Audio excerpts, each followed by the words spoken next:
Ayan, magandang araw po mga kapatots. For today's video po, welcome po pala sa aking YouTube channel para po sa video sa araw na ito. Since hindi pa po marunong kumain ng saha o puno ng saging yung ating mga pato, ay tuturuan po muna natin sila. So ayan, may tinatanda po tayong kaunti.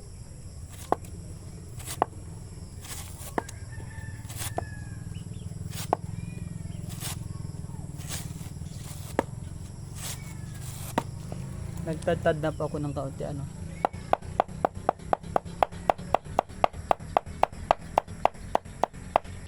Yan, ganyan po ang ginawa ko.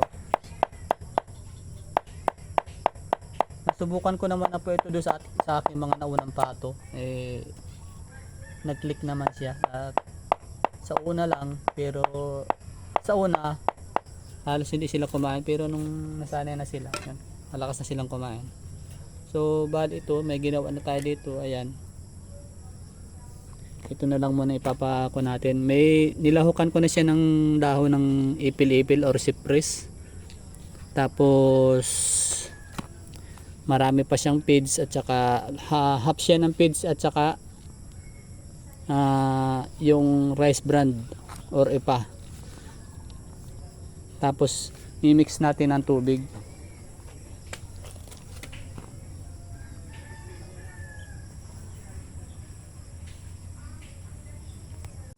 Ayan, lagyan lang po natin ng tubig. Konti lang naman ito po tubig at saka dahil ito ano ba yun, pabulol-bulol na naman ako.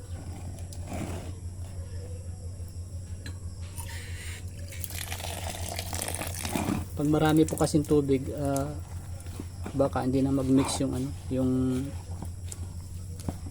yung natin, yung feeds at saka rice, yung saha. Yung gusto ng mga pato yung masabaw talaga.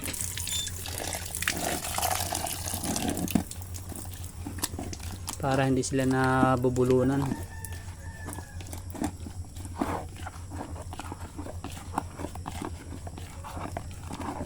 Wala pag walang tripod na maganda. So ayan, na-mix na natin. Bali, papakainin na natin sila. Tara, punta tayo sa kulungan.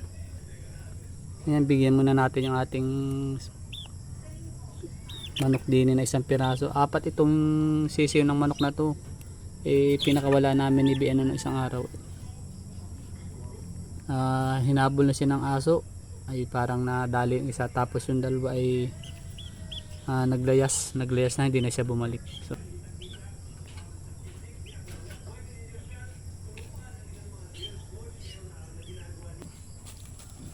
ayan, nandito na tayo sa kulungan ng pato.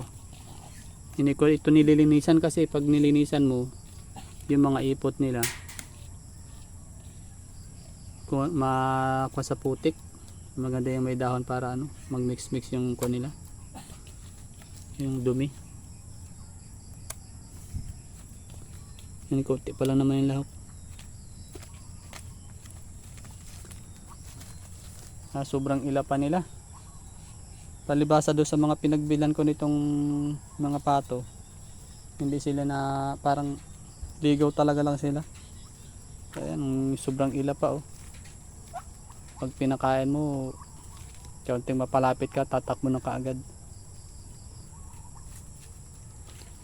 Nandito tayo sa kabila. Ay, naku na naman pala yung tandang. Sumabit na naman.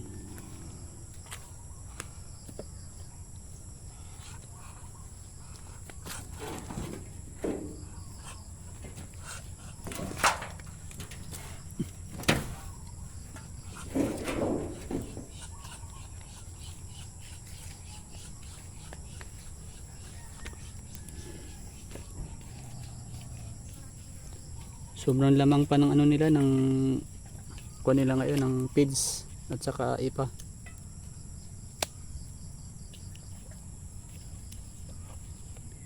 Pampa-reduce lang naman ito ng pagkain nila.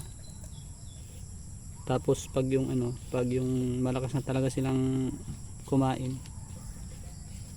kaunti na lang sigurong ilagay natin feeds.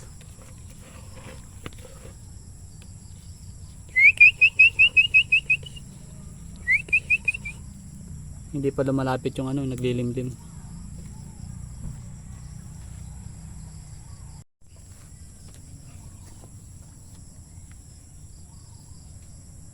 Ayan, sobrang ilap ng mga kanyan. Halos ayaw lumapit.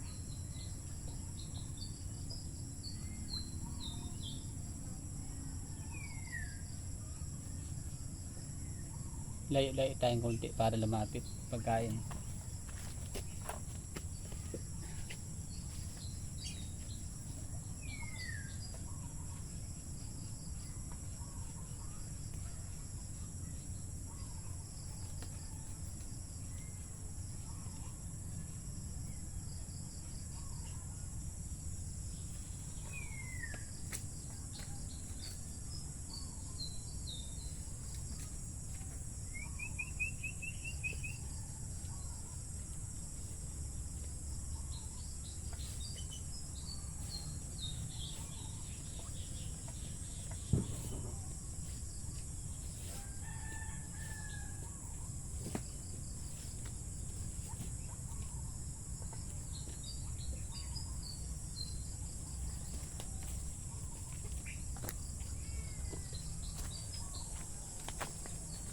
Ayan, ito mga kapatid, yung binidyo ko nung sa mga nauna ko mga video, ano, yung ano yung paggawa ng flooring sa pamamagitan ng putik. Ayan, nag-crack.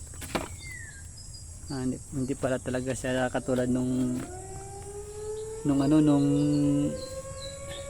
simento. Nag-crack siya.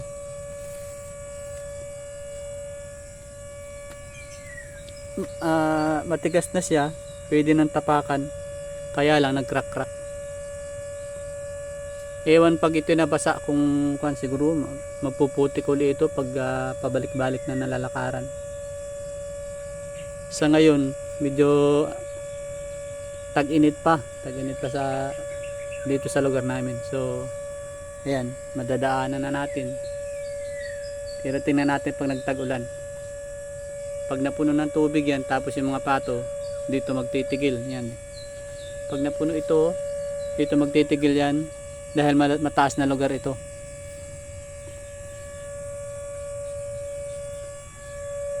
Yan, sobrang ilap talaga, oh. Ayaw lumapit.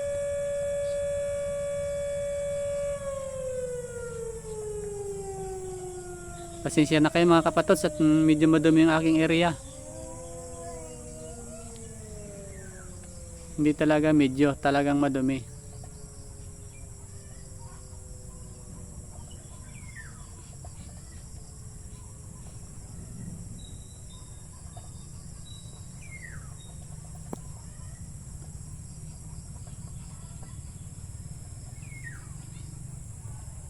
Mas magandang tingnan yung malinis eh. Siguro mamaya maglinis tayo. Parang ayaw pa nila kapatods ng ano na may lahok talaga, oh. Dati nung wala pang lahok, yung feeds lang at saka yung ipa, ang lakas nilang kumain, pero ngayon eh ayan, patikim-tikim lang. Ayan, sa patong gutom talaga ang mahalaga yung pagkain. Yung isang yan dumating, inananusik ay naglilimlim, kaya wala siyang pakialam kung may lahok o wala. Ang mahalaga sa kanya may pagkain.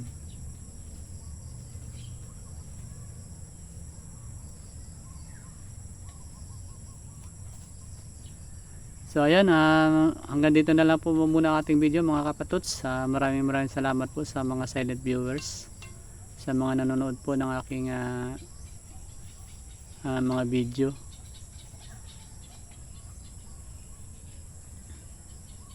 Sa mga hindi pa po nakasubscribe, paki-subscribe naman po, paki-like at paki-hit ng notification bell para lagi kayong updated sa aking mga susunod pa mga video. Maraming salamat po, ingat kayo palagi, bye bye.